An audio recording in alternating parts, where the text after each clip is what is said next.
Hello everyone, this is Channel Sonat Yadav. This is my AAT Tech Talk. This is the Tech Talk of the subject OS, that is Operating Systems. My roll number is 21951A67F1 and I'm from CSC Data Science. So my topic for the Tech Talk is the IBM personal computer, a software-driven market. We start off with a quote by Edward Bryant. Instead of designing the fastest or most powerful computing platform based on new technology, IBM chose the fastest path to the market, creating its product from already available parts and signing up the community of independent software vendors to provide the operating system tools and a library of applications. Let's read this again because this is what this code summarizes all of the PPT. Instead of designing the fastest or most powerful computing platform based on new technology, IBM chose the fastest path to the market, creating its product from already available parts and signing up with community of independent software vendors to provide the operating system, tools, and library of applications.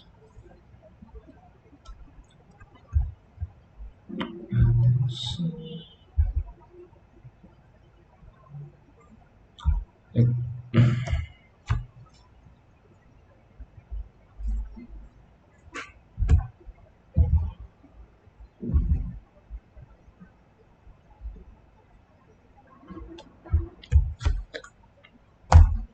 It's common for new technology to be so impressive that it both establishes a market and becomes the standard in that market. More typically, a latecomer may set the standard in terms of market acceptance, even if its newer technology isn't superior. In the consumer video recording area, for example, VHS became the standard, displacing the beta technology many people considered superior. Then there's personal computing. Introduced in August 1981, the IBM system wasn't the first personal computer, nor was it the most advanced. Nor was it the most advanced. Now it's Mark Dean, a member of the original IBM PC design team. But shortly after its launch in 1981, the IBM PC became the leading platform, the revolution that brought computing out of the glass house into daily life. IBM.com. It's perhaps a historical irony that the brand of microcomputer, which became the standard for business computing, came about by throwing past actors to the winds. Instead of designing the fastest or most powerful computing platform based on new technology, the standard bearer, IBM chose the fastest path to the market, creating its product from already available parts and signing up with a community of independent software vendors (ISVs) to provide the operating system tools and library of applications. Why did this happen in the face of IBM's proud tradition of innovation and proprietary technology?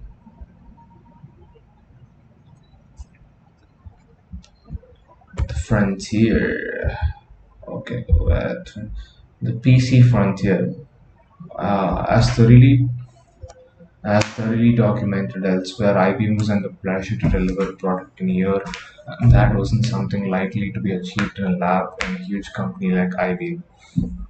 Less than 5 years before the introduction of IBM PC, the microcomputer, the term personal computer, has been microcomputer. The term personal computer hadn't yet emerged, was something that required either a kit or special skills and training to assemble. Brand names like Altair and Heath were Altair and not Altair. I'm not Assassin's Creed fan. Alright.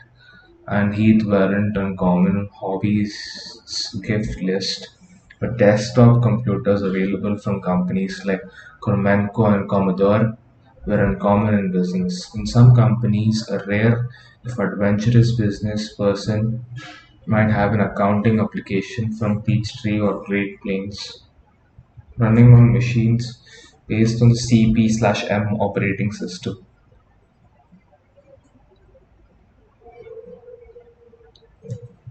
It wasn't IBM that dramatically opened this new frontier, but Apple Computer. Starting in the mid 1978, the Apple II computer was often equipped with VisiCalc, a revolutionary business spreadsheet product designed by Dan Bricklin and Bob Frankston, and then available from personal software, Dan Filstra Software Publishing Company. VisiCalc changed the way financial analysts operated. VisiCalc changed the way financial analysts operated. I learned of this new tool while working.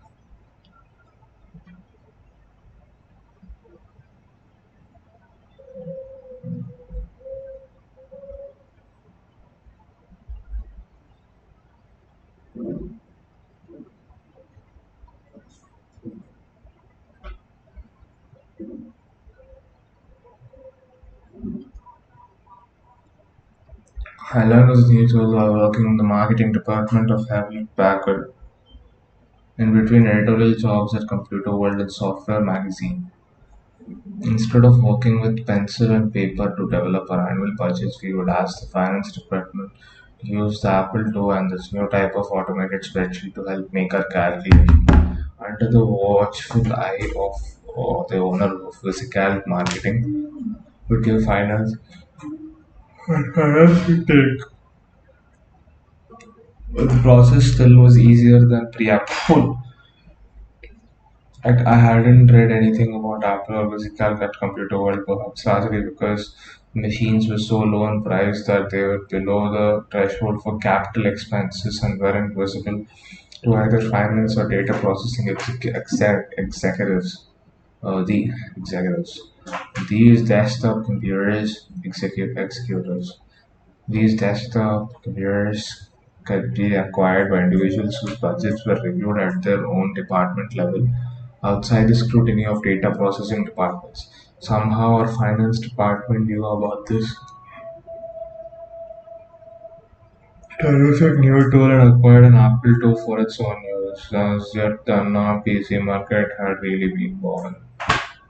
It doesn't matter whether IBM, a coveted piece of Apple's pie, or simply recognizes the market wouldn't be significant for business computing based on the microcomputer platform.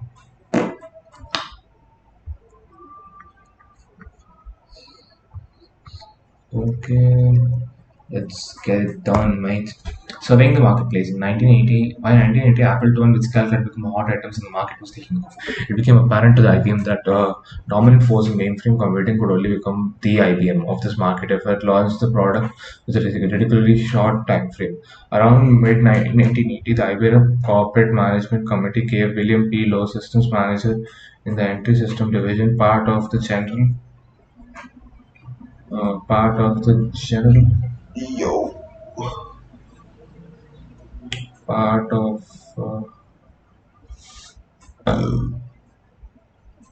system division facility at Boca Raton, Florida, 1 year to accomplish the task. The person who led the charge was Philip D.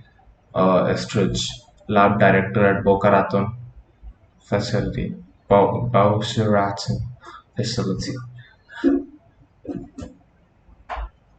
The timeframe wasn't imposed from out of the blue, but actually suggested by Lowe himself.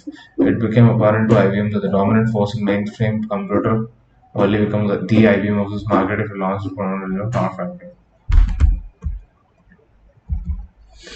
Apple and VisiCalc were already well established when the study was launched, and VisiCalc access was part of the plan from the outset. There would need to be a VisiCalc translator or a VisiCalc equivalent that was given a constraint, said Uretsky. We knew enough to know that the market was software driven, and since this would be sold to a business audience, not only would it be software driven, but a critical mass would be required to succeed, and that would open up the market for a lot of the smaller companies. The people in IBM felt they had a leg up on recognizing and reaching the market. as the company was already selling office equipment to big and medium-sized companies. Typewriters dictating typewriters, dictating machines, and of course computers. It was thought that this corporate presence would equip IBM sales force to make bulk sales.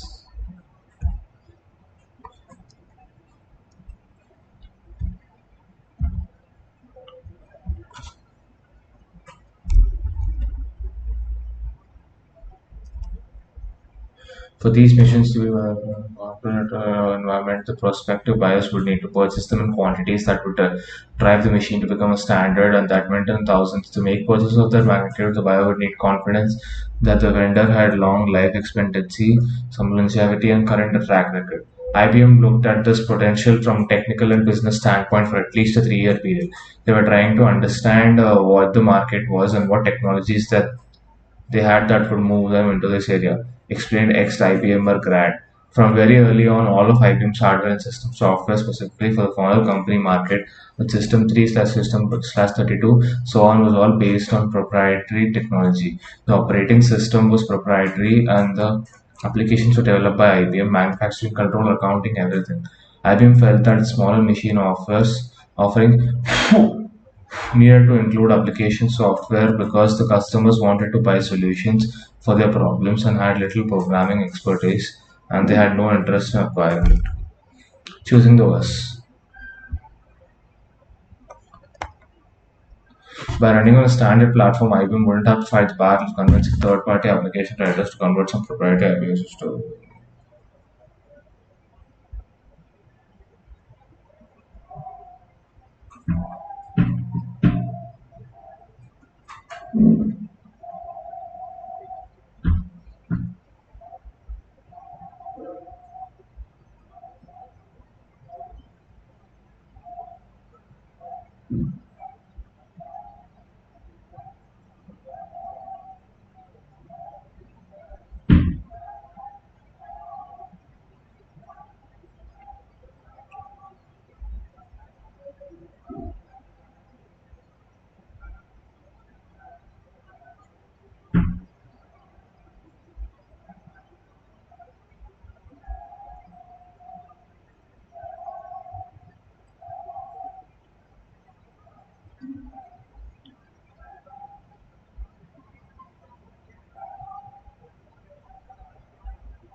The only way to accomplish that was to allow the operating system vendor to put it into any platform they wanted.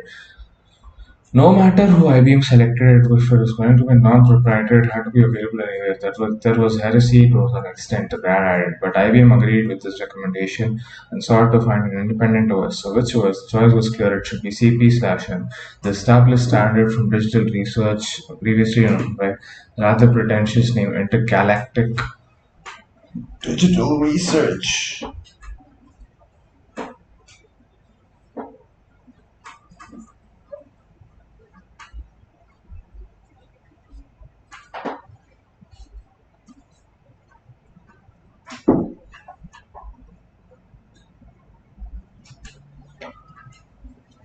Intergalactic Properties Digital Research. How did IBM end up with Microsoft?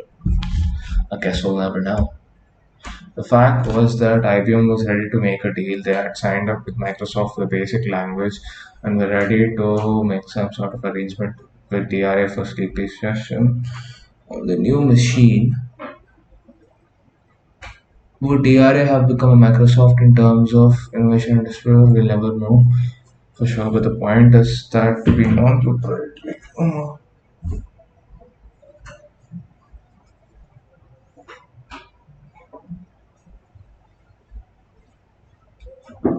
The point is to be non-proprietary. IBM couldn't control the OS. Microsoft had just been formed in 1975 and didn't actually incorporate until June 1981, less than 2 months before the PC was introduced. Perhaps formally incorporating was a requirement by IBM to continue doing business with these young developers and entrepreneurs. Once they made that decision, IBM could go to the ISP community and make promise of offering something bullshit. Okay, this is the first news article for the IBM personal computer announcing. Yep, this is a revolution in the computer industry. So here we go. So PC media frenzy ensued after the introduction of the IBM 5150, which quickly became known by its more familiar name, the IBM personal computer. The market took on a consumer persona, spurred by the fact that IBM established its own retail stores and teamed up with both Sears and the computer land chain. Suddenly, IBM PCs were everywhere. New PC-related publications seemed to debut every week. In one year, in mid 1980s, in fact, 55 new publications came onto the scene. The next 55 publications ceased operations, most of them the very same ones that had premiered the previous year. Magazines like Byte and Creative Computing played an important role, exchanging information and even printing program listings and circuit diagrams. A review-oriented media such as PC Magazine looked like the Manhattan Telephone directory. Editors were so competitive to get their hands on information about new products that they would often review pre-release versions or in fact write about products that weren't even deliverable. This practice became so common that a name was coined for announced but incomplete software: vaporwave. Oh, Nike's vaporwave. In one infamous example, a publication declared the manufacturer product Ovation to be product of the year. It had never even shipped. Now, more than 25 years later, the term has been in the practice of memorialized in a Wikipedia entry. Thank you. That was my tech talk. Bye. See you guys.